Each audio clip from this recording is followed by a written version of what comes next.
Assalamualaikum warahmatullahi wabarakatuh. 97,6 Gesma FM Kreatif Gaul dan Santun. Selamat malam Gesmania. Dan kali ini kita akan talk show bersama dengan Bawaslu dengan tema pengawasan kampanye. Sudah hadir narasumber kita dari Komisioner Bawaslu, ada Pak Eko Budianto. Selamat malam Pak Eko. Selamat malam, Assalamualaikum. Waalaikumsalam. Ya, Pak Muladi juga. Selamat malam Pak Muladi. Ya. Oke. Untuk yang pertama mungkin kita akan mengajak Gesmania dulu untuk bergabung. Silahkan nanti bisa telepon di 744211 atau WA di 085 880 543 976 untuk menyiapkan pertanyaan-pertanyaan yang mungkin berkaitan dengan pengawasan kampanye. Nah, apa saja sih sebenarnya yang boleh dan tidak boleh dilakukan selama masa kampanye pilkada ini? Silakan Pak Eko atau Pak Muladi dulu. Monggo. Ya, terima kasih. Assalamualaikum warahmatullahi wabarakatuh, sahabat Gesma, sahabat Bawaslu. Ya. Jadi selama pelaksanaan kampanye ada beberapa poin larangan ya Mas ya. Ya. Jadi larangan pertama misalnya pelaksana kampanye itu dilarang untuk kampanye dengan sara ya. Kemudian tidak boleh menyebarkan hoax gitu ya. Kemudian tidak boleh kampanye di tempat tertentu yang dilarang, misalnya kampanye di tempat pendidikan, kampanye di tempat ibadah, dan di instansi pemerintah. Kemudian juga tidak boleh kampanye melibatkan pejabat BUMN, kemudian BUMD, ASN, TNI, Polri, lurah dan perangkat desa, itu juga dilarang. Kemudian tentu tidak boleh black campaign ya, menjelek-jelekan kelompok yang lain. Kemudian juga tidak boleh merusak alat peraga kampanye pihak lain ya, kira-kira itu. Jadi kemudian juga tidak boleh menerima dana kampanye melebihi regulasi.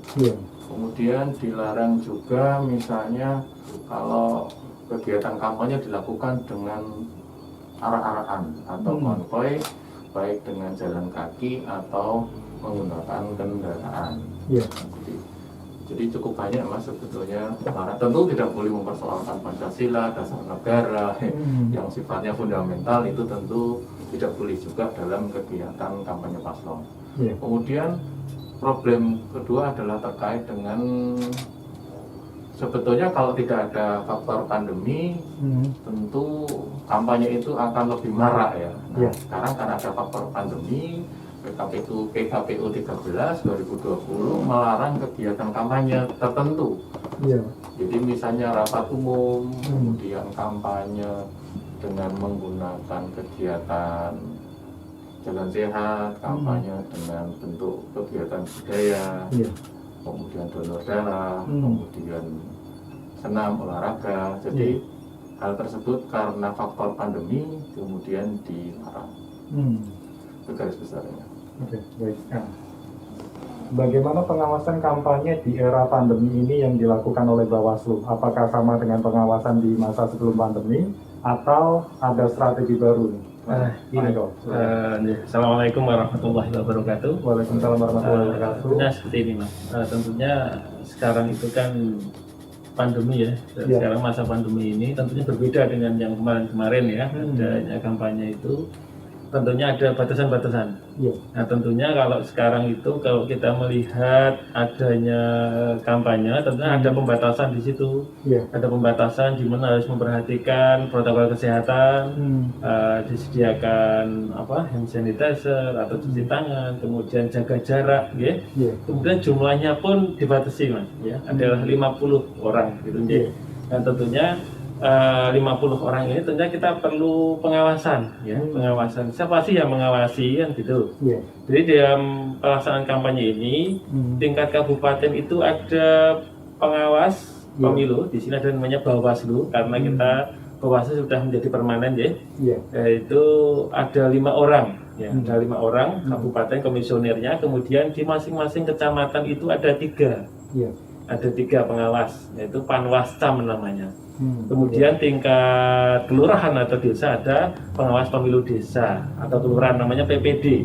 Nah, kita dalam melaksanakan pengawasan itu kita ada namanya bagaimana kita mengawasi, kemudian hasilnya seperti apa. Di dalam kepengawasan itu namanya ada laporan hasil pengawasan, yang tentunya setiap kali melakukan pengawasan itu kita harus laporan, kan gitu, harus laporan melakukan kegiatan pengawasan tersebut. Apakah pelaksanaan kampanye itu sudah sesuai dengan protokol kesehatan apa belum? Oh, pesertanya harus memakai masker. Nah, saat nanti melakukan kampanye dengan membagikan bahan kampanye, jadi dalam bahan kampanye itu kan ada leaflet, ada poster, gitu, ada berupa kaos juga ada, Mas. Kaos juga ada, kemudian ada juga apa ya, mug, ya bentuk mug, gelas gitu. Kalau dibagikan itu yang membagikan harus memperhatikan protokol kesehatan juga, pakai kaos tangan itu ya, yang latex ataupun dari plastik, yang jelas harus ada protokol kesehatan dalam membagikan bahan kampanye. Dan perlu diketahui bahwa pelaksanaan kampanye ini kita sering melihat di kanan kiri kita namanya APK atau alat peraga kampanye. APK itu ya seperti baliho, seperti spanduk. Nah, cara pemasangannya pun ada aturannya, Mas. Jadi tidak boleh baliho itu dipasang di tempat yang terlarang. Contohnya tempat pendidikan atau sekolah gitu ya, madrasah, kemudian tempat ibadah, kemudian di tempat fasilitas umum. Nah, kemudian kalau seperti spanduk itu tidak boleh dipasang melintang, kemudian dikaitkan dengan dengan pohon.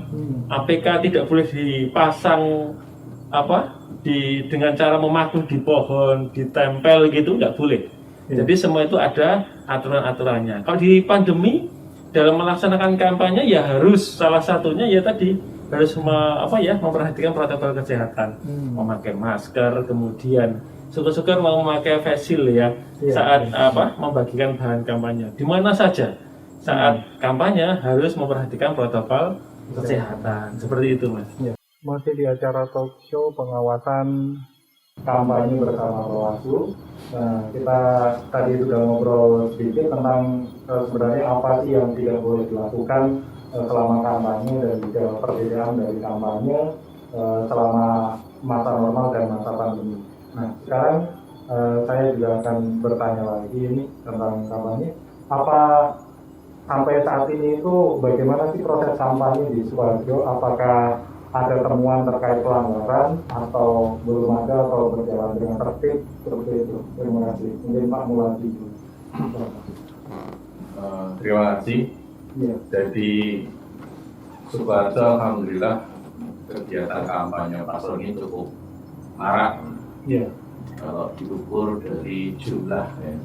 Jadi sampai hari ini sampai dari tanggal 26 September sampai tanggal 16 ya, itu hampir lebih dari 1.000 ya. Jadi di atas 1.000 kegiatan kampanye yang dilakukan oleh paslon.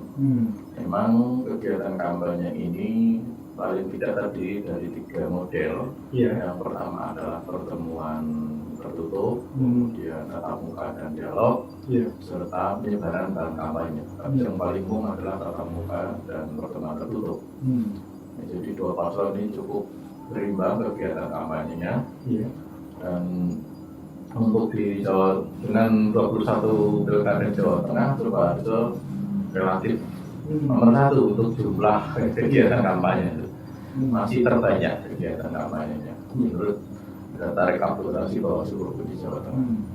Kemudian memang beberapa pernik-pernik selama kegiatan kampanye ini memang cukup terjadi. Misalnya ada peserta kampanye yang melebihi jumlah yang disyaratkan, harusnya 50 ya, di beberapa titik memang ada yang sampai 70. Tentu kita di lapangan mengingatkan kepada tim kampanye untuk mengurangi jumlah, karena memang disyaratkan 50.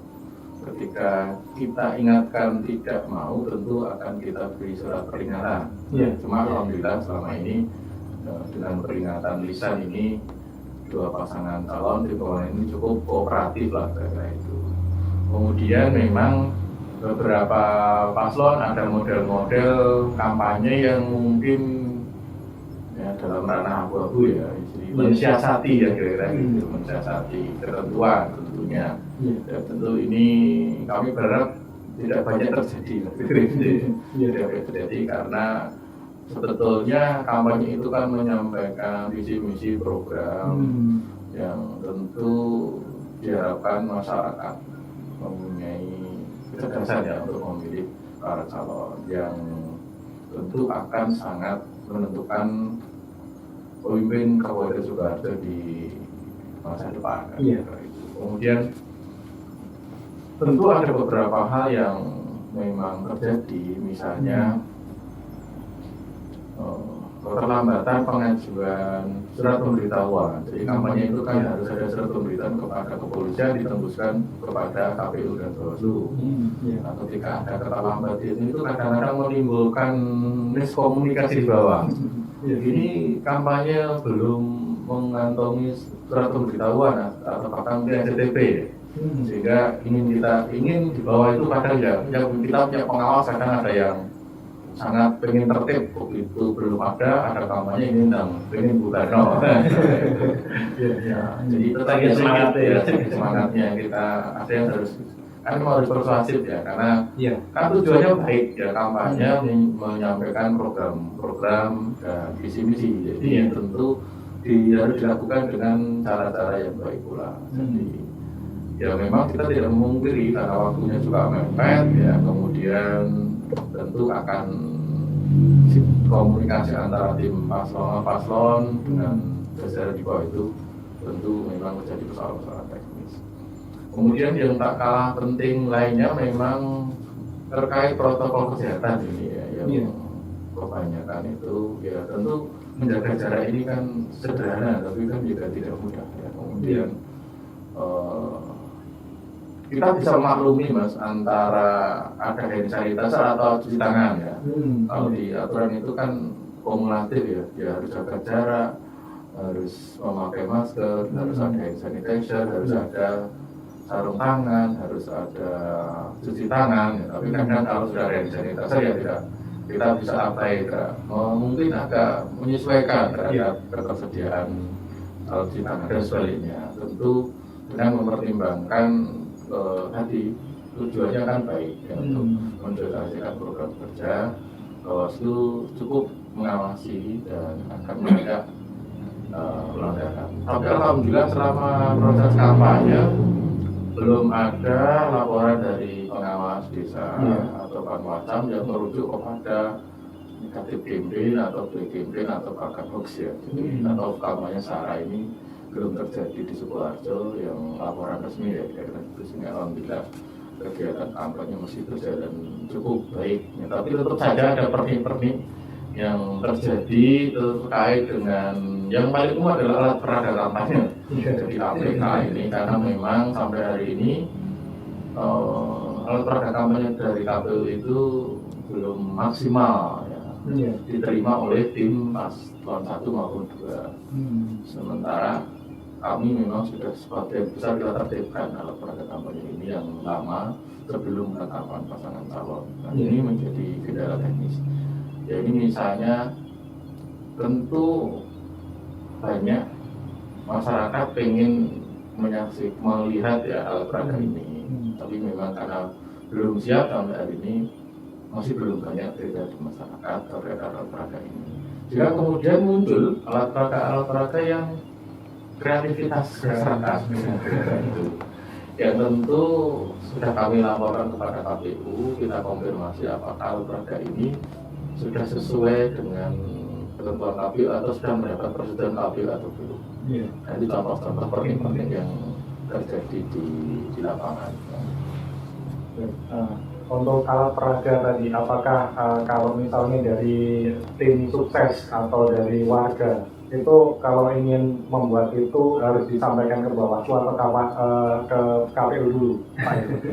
Gini Mas, kalau kita ngomong masalah APK ya, alat peraga kampanye itu menarik sekali. Ya tentunya kalau kampanye itu kalau nggak ada APK nggak seru juga kan gitu ya. Tetapi tentu perlu diketahui bahwa APK itu juga diatur jumlahnya, ya, diatur jumlahnya, kemudian desainnya pun itu harus didaftarkan, nah, ya, didaftar di KPU. Jadi untuk apa nanti akan dicek ini boleh apa tidak dan sebagainya. Nah kalau sudah disetujui KPU ini tentunya baru boleh nanti beredar di masyarakat, kan seperti itu, tidak gawe dhewe, gambar dhewe, tampilke dhewe, semua itu ada aturannya mas. Ya, seperti seumpama nanti baliho, seumpama baliho itu nanti satu kecamatan ada berapa, satu kabupaten ada berapa, ada aturan semuanya. Jadi kalau dipasangnya pun ya asal-asalan, tidak sesuai dengan aturan, bahkan dari DW ya tidak sesuai dengan desain yang diajukan ke KPU, ya ditertibkan seperti itu. Baik, kita angkat, ada penelpon ini. Iya. Assalamualaikum. Terputus bukannya. Ya, mungkin akan ingin bertanya tapi setelah diangkat. Oke. Halo, assalamualaikum. Assalamualaikum, selamat malam, Bang Abu. Waalaikumsalam. Dengan siapa di mana ini? Ini dari Putra yang ada di Sukoharjo. Putra di Sukoharjo. Bagaimana Mas Putra, ada pertanyaan untuk narasumber kita dari Bawaslu? Jadi ini Bapak-Bapak Bawaslu yang terhormat, ini kan terkait dengan pengawasan pemilu ya, atau juga kampanye ini, kira-kira selama pandemi ini nanti pengawasannya bisa terjamin nggak ya? Maksudnya itu pengawasnya itu kira-kira dia tidak terhindar dari sesuai protokol kah atau bagaimana? Mungkin seperti itu. Terima kasih buat narasumber yang sudah berkenan untuk bergabung pada malam hari ini. Sangat memberikan gambaran bagaimana pemilu dan terima kasih juga Bang Abi. Oke, terima kasih Mas Putra. Waalaikumsalam. Iya, bagaimana ini Pak Eko dan Pak Muladi? Mas Putra di Sukoharjo menanyakan selama pandemi ini apakah bisa terjamin dari kedua pasangan calon ini melakukan kampanye dengan tertib protokol kesehatan? Ya. Jadi kita memang dilematis ya sebetulnya kalau kita berpikir secara normatif tentu pengennya apa ya, kesehatan itu yang utama ya. Tapi ini sudah jadi keputusan pemerintah, kami ini instansi vertikal tinggal menjalankan. Secara umum begini, jadi dalam proses pelaksanaan pemilu kada ini PKPU 6 kemudian 10 dan 13 itu mensyaratkan ya bahwa dalam pelaksanaan pilkada lanjutan ini harus mengutamakan keselamatan dan kesehatan terlebih dahulu. Maka kemudian entitas protokol kesehatan itu menjadi sebuah opsi. Secara normatif memang yang paling sulit diatur itu jarak mas. Jadi kalau aspek masker, hand sanitizer itu mungkin sudah membawa. Yang kedua kalau hand sanitizer itu lebih kepada intensitas penggunaan.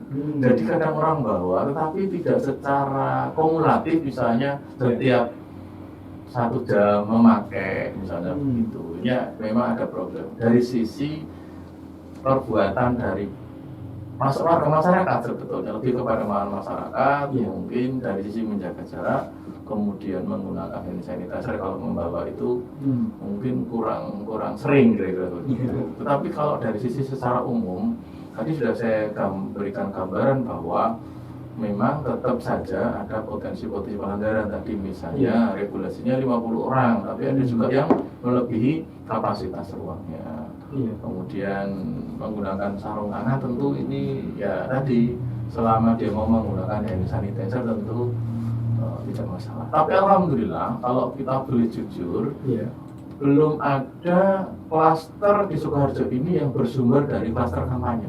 Nah, kira-kira itu.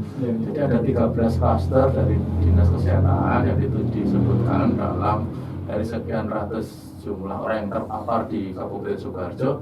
Sampai hari ini belum ada murni klaster karena faktor pemilu, artinya kegiatan di KPU, kegiatan di Bawaslu, kegiatan kampanye, rapat koordinasi, kemudian rekapitulasi, pleno dan sebagainya.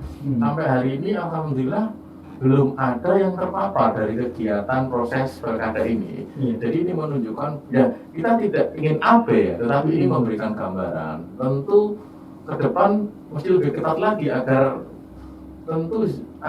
namanya COVID ini zero-tolerance ya, tidak ada toleransi terhadap COVID, sehingga kemudian sampai tahapan selesai jangan sampai ada klaster baru, kira-kira begitu. Meskipun memang ya kami sendiri juga sudah beberapa kali mengadakan rapid test, penyelenggara itu juga diberi rapid test ya, kemudian ada vitamin gitu ya.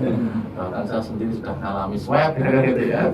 Ya karena apa? Karena untuk memastikan, karena kadang-kadang kita berinteraksi dengan pihak lain dan tiba-tiba pihak lain itu dikabarkan positif. Ya, kita juga melakukan hal semacam itu. Jadi kalau yang menjamin ya susah ya, kita siapa yang memastikan bisa menjamin, tapi ini memberikan gambaran. Nah tentu semakin ke sana karena jumlah kegiatan kampanye semakin banyak, maka tentu kita ingin teman-teman tim kampanye dan tim sukses relawan dalam kegiatan itu semakin ketat dalam menjalankan prosedur. Karena memang beberapa kegiatan kadang ada yang terpantau dan yang tidak. Misalnya kalau kampanye resmi yang berizin itu tentu tetap bisa kita pantau, Mas. Tetapi kalau kumpul-kumpul di posko, ya ngobrol, rapat, yang itu tidak memberitahu kami, tentu pengawasan kami tidak mungkin 24 jam karena kita mengawasi dalam bentuk-bentuk teknis. Misalnya ada kampanye dari jam 5 sampai jam 6 misalnya, itu contoh. Mungkin ada pertanyaan lagi. Oke, baik Pak, kita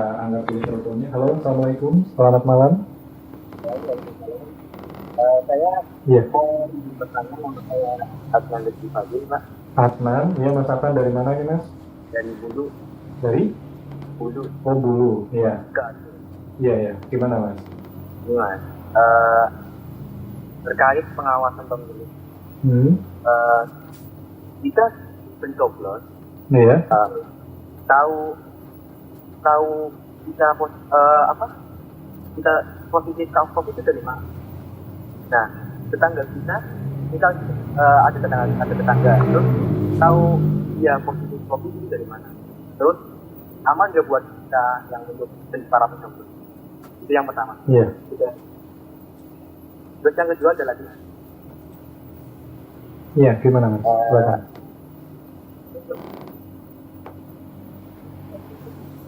biar kurang lebih aman. Iya, kurang keras Mas suaranya. Yang kedua, biar lebih aman itu Iya. gimana ini? Oke, baik. Ada hal yang harus disiapkan ya? Oke. Itu aja. Terima kasih. Terima kasih Mas Adnan yang ada di Bulu. Assalamualaikum. Waalaikumsalam. Oke, Pak Muladi dan Pak Eko, ini tadi ada Mas Adnan di Bulu, itu bertanya bagaimana agar pencoblos ini aman besok saat pencoblos dan persiapan apa yang akan dilakukan oleh penyelenggara dari pilkada ini supaya pencoblos benar-benar aman, atau setidaknya ada usaha-usaha apa ini dari penyelenggara. Terima kasih Pak Eko mungkin. Ya.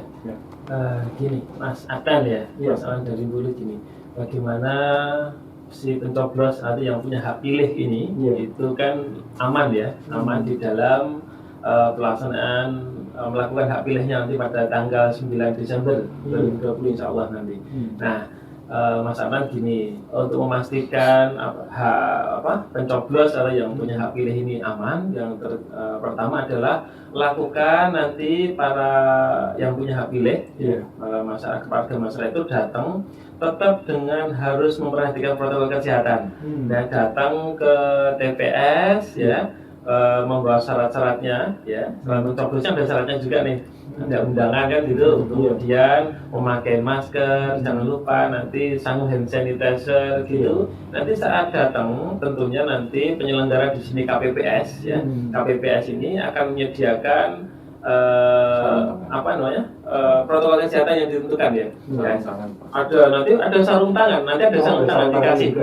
Ada sarung tangan atau berupa plastik atau berupa plastik atau latex gitu ya.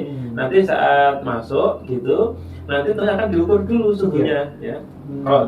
Kalau si yang punya hak pilih atau warga masyarakat baru datang itu dicek dulu suhunya.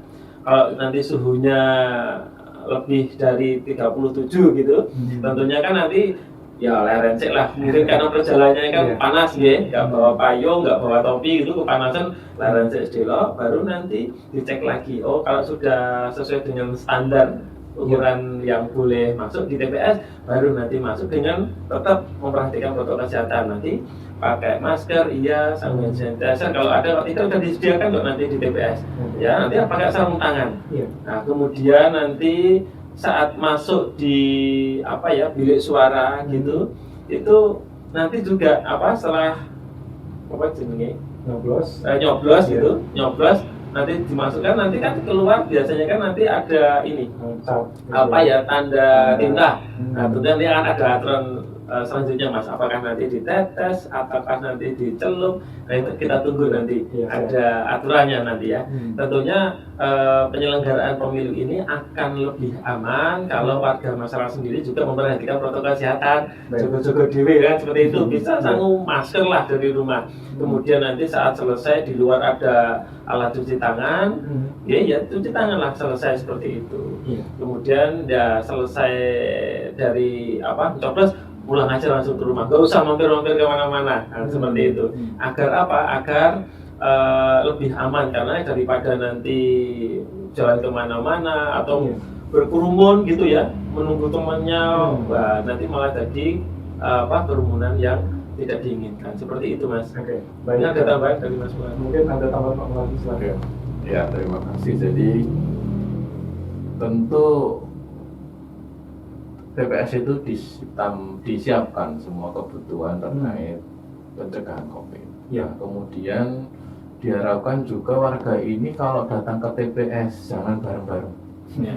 Pagi-pagi jam 7 datang serentak, nah ini kan terlalu banyak. Terlalu banyak nanti kan agak merepotkan ya di kanan kiri dan di lokasi. Jadi lebih baik memang ada diatur ya, bukan diatur ya, diupayakan untuk melihat perkembangan ya. Atau bahkan mungkin KPPS sih kalau bagus itu bisa memberikan informasi kepada para calon untuk datangnya tidak serentak, tidak jam 7 kemudian datang bagian waktu ya. Jadi ada tiap jam ini pengaturan kedatangan para pemilih ya, sehingga tidak berjubel ya. Jadi sehingga kemudian tidak menimbulkan kerumunan yang terlalu banyak. Nah, itu kalau kerumunan terlalu banyak kan berisiko kan. Kemudian yang kedua tentu memperhatikan warga masyarakat yang pulang dari luar kota ya. Nah, yang selama ini mungkin terdaftar di DPT tapi tidak pernah di rumah ya. Kemudian tiba-tiba pulang karena ingin ikut mendukung pilkada, tadi kan tidak dilarang. Tapi datang tadi malam dari Jakarta misalnya gitu ya. Tentu harus menjadi perhatian bersama ya, untuk betul-betul saling menjaga jarak dengan kelompok-kelompok warga masyarakat pendatang. Karena kita tidak bisa pungkiri ya, warga Sukoharjo ini banyak yang boro atau bekerja di luar kota Sukoharjo. Bahkan klaster COVID yang awal ya di Sukoharjo itu kebanyakan bersumber dari luar kota, orang yang datang dari luar kota. Nah, ini memberikan gambaran bahwa kita tidak menolak warga yang pulang dari luar kota, tentu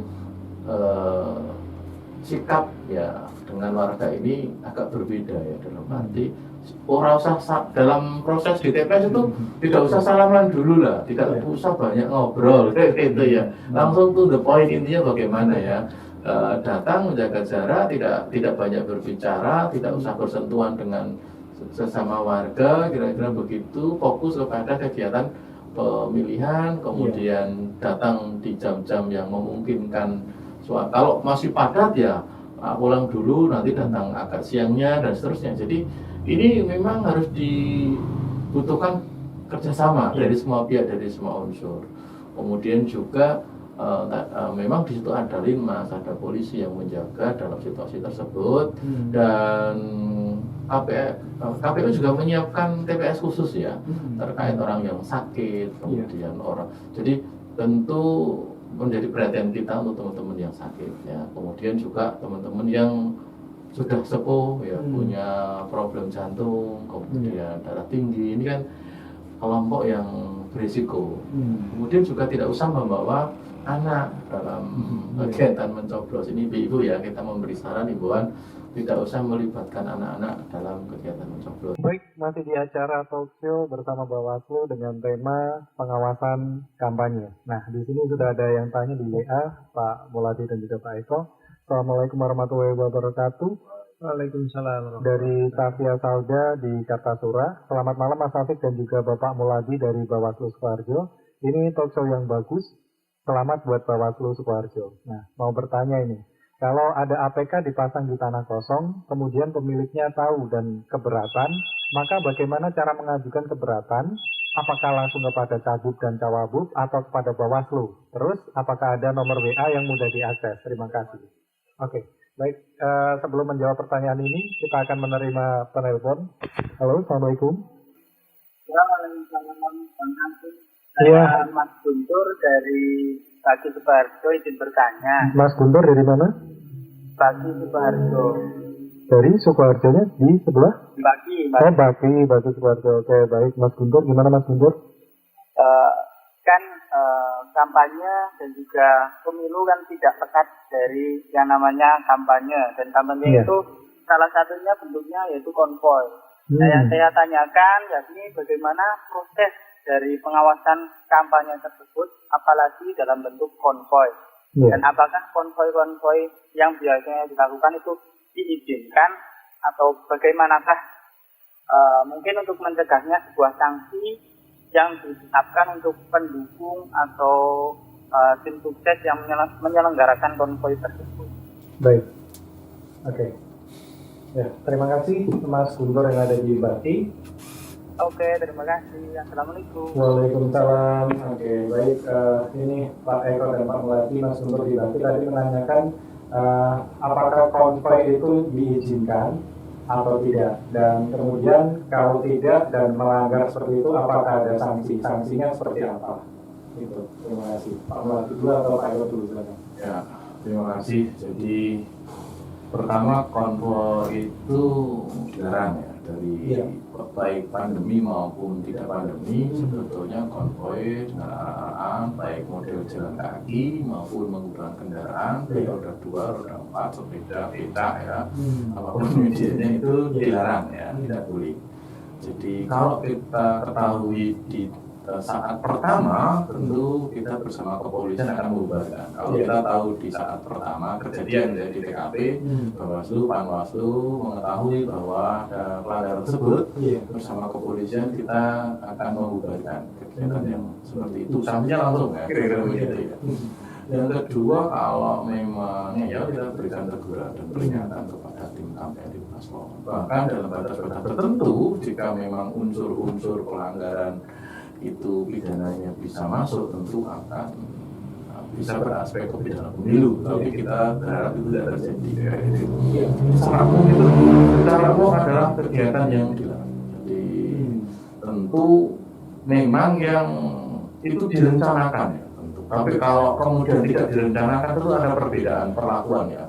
Misalnya ya rame karena misalnya waktu pendaftaran paslon itu ya, karena sorak-sorak banyak orang ingin mengantarkan paslon misalnya, itu ya tidak, tentu ada hal teknis yang bisa dimaklumi ya, tapi biasanya kemudian kita alihkan, dipindahkan jalurnya untuk sebentar lanjut, terus kemudian kita minta untuk pulang atau bubar. Kalau langsung ya kadang-kadang masyarakat itu juga tidak terima gitu ya.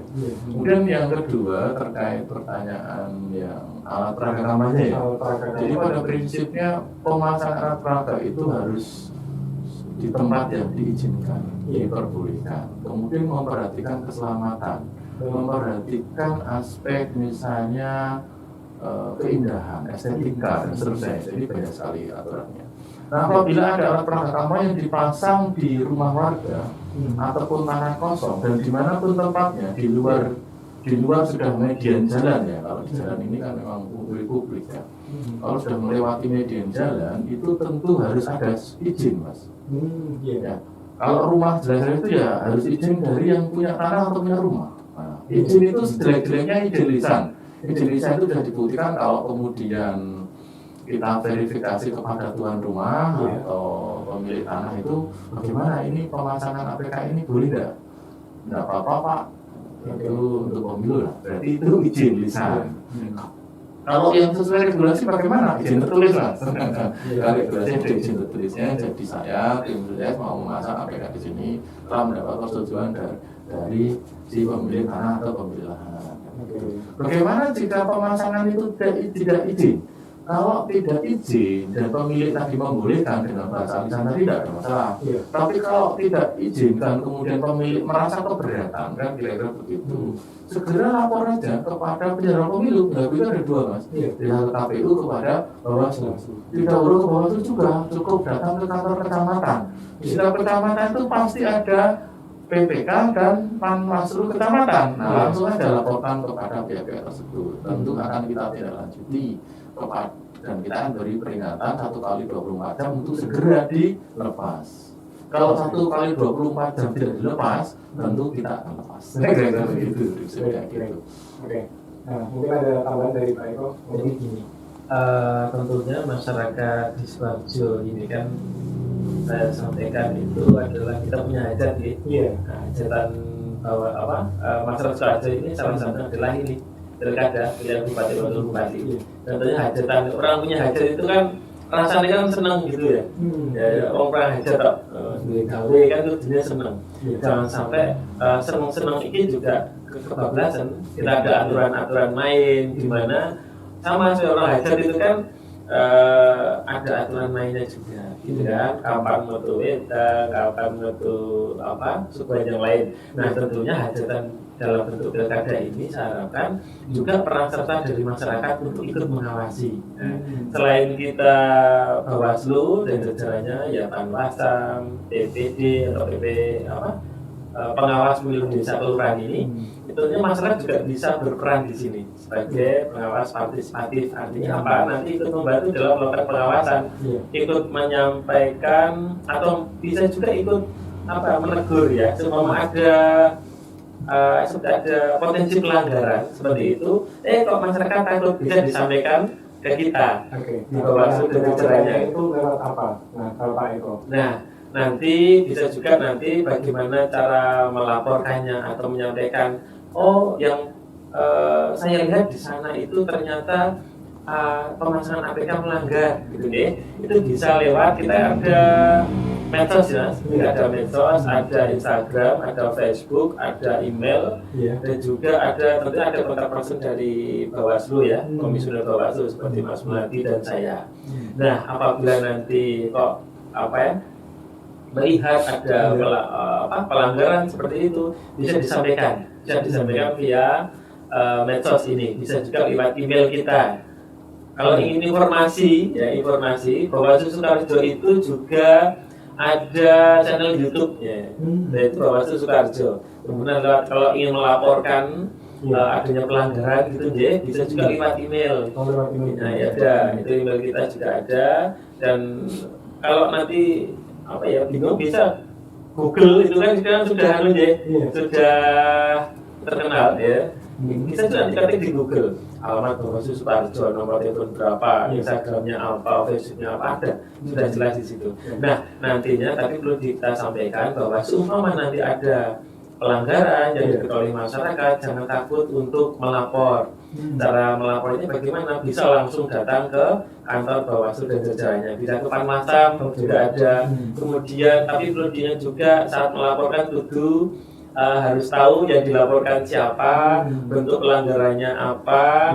Syukur-syukur nanti, dan itu wajib paling tidak ada alat bukti. Alat bukti itu barang bukti dan saksi mas.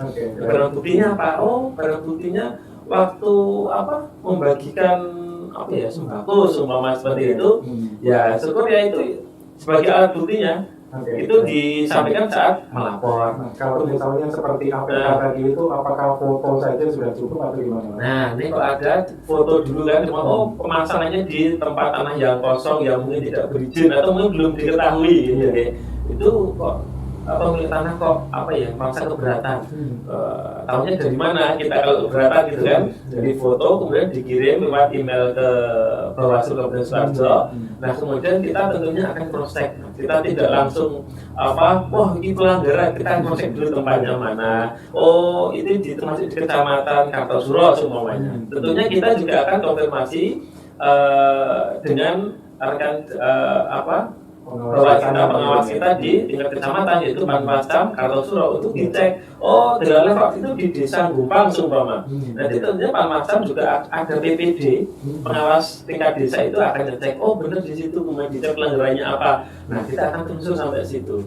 Bahkan kalau masyarakat ingin melaporkan kok nanti saya takut Pak kalau nanti saya diatur dan sebagainya, ya minta aja untuk nama saya dirahasiakan, pasti akan kita rahasiakan. Nah yang penting pelaksanaan pemilu itu baik, tentunya perlu kerjasama dengan masyarakat. Kita nggak bisa hanya Bawaslu, KPU dan pasangan calon saja, tim saya tidak bisa. Tentunya karena yang lebih tentunya yang lebih bisa merasakan masyarakat juga kan gitu kan, karena masyarakat itu kan banyak Mas ya, bahkan karena masyarakat ini salah satu objeknya rekan-rekan dari paslon untuk berkampanye. Ya, kalau masyarakat tahu ada pelanggaran laporkan saja, nggak usah takut ya apa-apa, pasti kan ya, kalau minta dirahasiakan namanya kita rahasiakan dan itu pasti laporan itu akan kita tindak lanjuti. Tidak mungkin kita tidak lanjuti, pasti kan kita tidak lanjuti. Tentunya tidak semua laporan itu bisa ditindaklanjuti dengan tanda kutip di sini alat buktinya tidak lengkap, hanya mungkin beritanya aja kadang-kadang banyak kreatif ono ngapusi gitu ya, difoto dikirim terus dipilih iki atau kuburan ada seperti itu. Jadi memang laporan itu nyenengke gitu ya, ada yang benar, ada yang enggak, ada yang kadang-kadang mau kita kan sebagai pengawas juga senang sebetulnya ada laporan dari masyarakat, tapi setelah kita cek ternyata tempatnya berbeda, bukan gitu. Itu APK-nya itu di lapangan, kita pilih bukan lapangan, itu tuh kuburan gitu. Macam-macam gitu Mas. Baik, terima kasih Pak Eko dan juga Pak Muladi. Waktunya ini kita ternyata nggak kerasa sudah sejam. Ya mungkin bisa dilanjutkan di lain kesempatan. Oke, terima kasih juga untuk atensi dari pendengar. Tadi penelpon banyak juga di WA juga ada. Terima kasih. Ketemu lagi mungkin di lain kesempatan dan jangan takut jadi pribadi yang kreatif, gaul, dan santun. Wassalamualaikum warahmatullahi wabarakatuh and you. Waalaikumsalam.